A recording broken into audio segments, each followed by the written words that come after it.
Hey my friends, this is a follow-up video with my Dao Vua 210mm Togiyoto that I got at Chef Knives to Go. And I have done quite a lot of thinning on this knife since last we saw it here.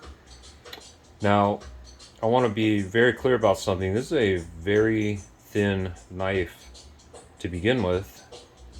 It's overall, it's a very thin blade. It is ironclad.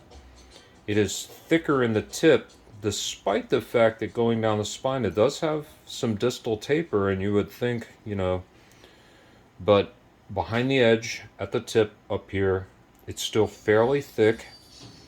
And I have more thinning to do, more thinning, more polishing. I saw no point in putting a really, superb polish on this because I have, more work to do. So every time I sharpen it, I'll go ahead and do more thinning, and eventually I'll get it to where it's really worthy of a nice polish job.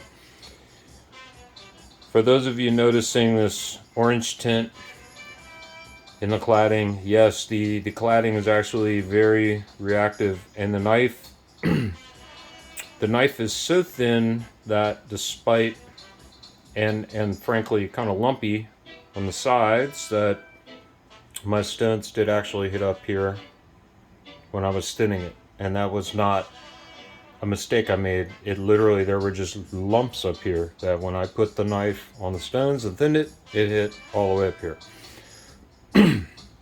And I have areas here where the kurouchi finish was kind of half abraded off, so that's still there. So you see the areas that I'm solidly into the cladding have no rust, but these areas where I've kind of half abraded the kurouchi finish, I have taken a little bit of, kind of right on the border of an orange patina slash rust, and I keep cleaning this off, and then the minute I touch it, anything, it comes back.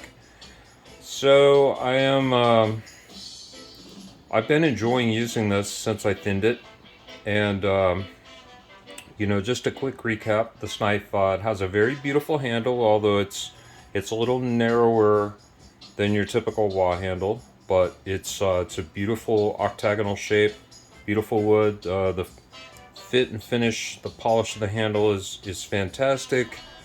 Overall, the shape of the knife is quite nice. The choil, I haven't done any polishing on it, and it's quite comfortable, and same with the spine. It's not absolutely flawless or mirror polished or anything, but perfectly comfortable, no problems there.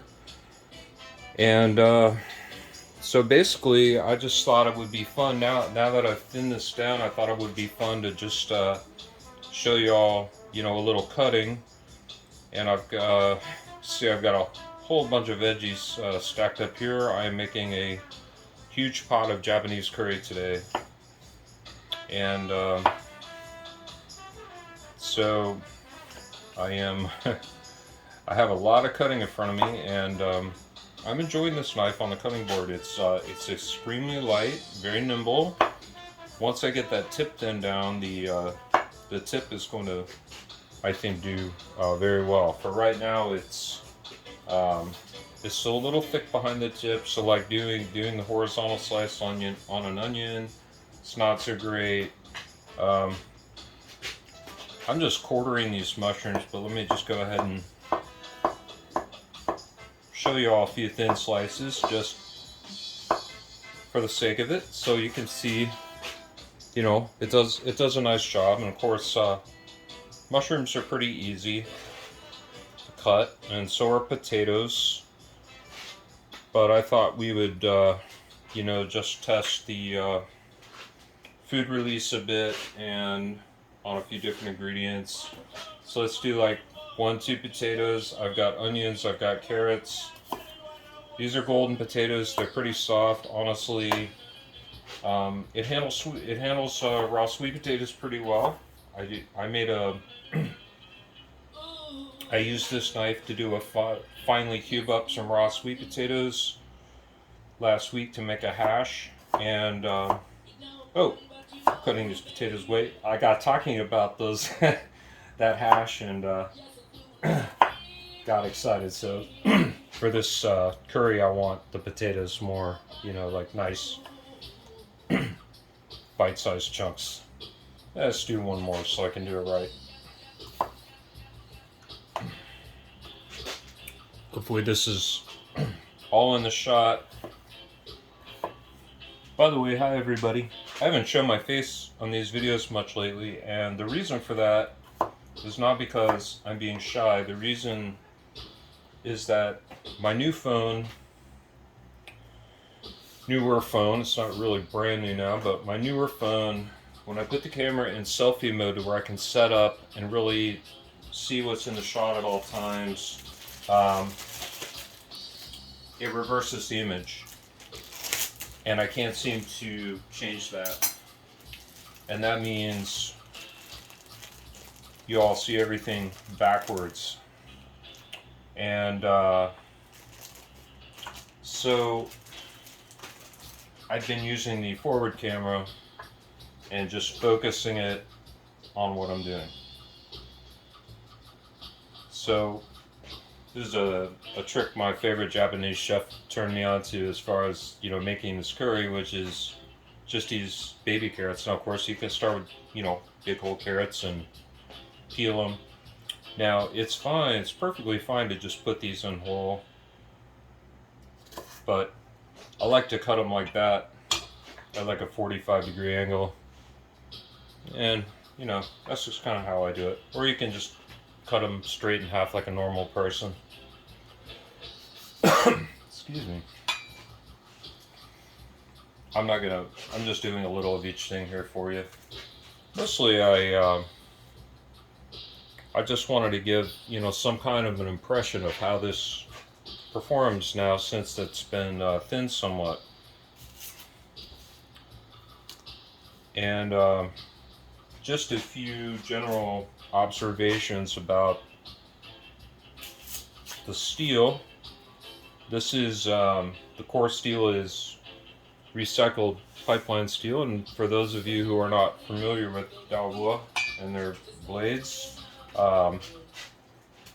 they are made, these knives are hand forged by a collective of smiths in Vietnam, and they are really, in my opinion, for the price, like this knife was like $75, I believe, roughly. For the price, they are pumping out some really excellent shapes, and their treatment of the steel is pretty good. This knife took an edge very easily, even before I thinned it. It took a very fine cutting edge very easily with, like just a quick 3-4 minute sharpening. I got a really nice edge on it that performs well, does the job. So I'm not doing a real dice here on these onions today. What I'm doing is, for the curry, I like to quarter the onion and then slice it like that. So I want recognizable pieces of onion in the curry, so that's kind of how I do it. Of course, you can do everything to taste. Like anything else, you can put whatever you want in your Japanese curry. I tend to go kind of the classic route, except that I like to add the mushrooms, and some Japanese chefs and home cooks do add the mushrooms, but you can really put anything you want in there. And I've considered, maybe adding some peas or some other green vegetable in there, maybe some bell peppers, something like that, maybe some peas, some red bell pepper, and then of course I put some kind of protein in there as well, usually beef, but shrimp's very good also, or pork or chicken, or whatever you want to put in there. The main, and this really isn't a cooking video, but for those of you who haven't explored the goodness that is Japanese curry yet. Basically, you cut up a bunch of ingredients and then you saute, caramelize a little bit each ingredient, and then put it all in a pot, add an appropriate amount of water, boil it a bit, and then you add the curry paste. And this stuff, you add, you know, the amount of this you want to taste.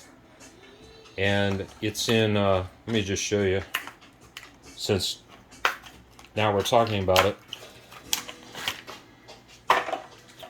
It comes in these kind of containers, and when you peel, I'm getting a little ahead of myself opening this. Hopefully I can open it. Oh, this one's being, there we go.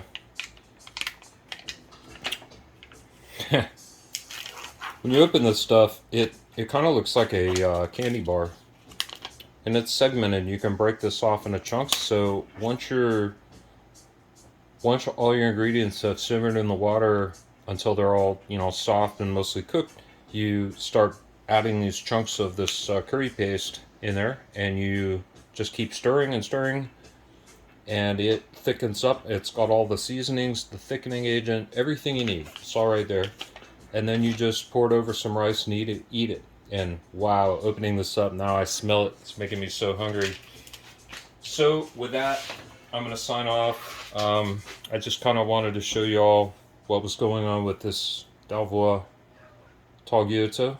Now that it's been thinned down somewhat, the tip's still a little thick. I will almost certainly feature this again a future time when I really get this thing, you know, down to the laser geometry that it can be. So that's it for today. Catch y'all next time. Bye bye.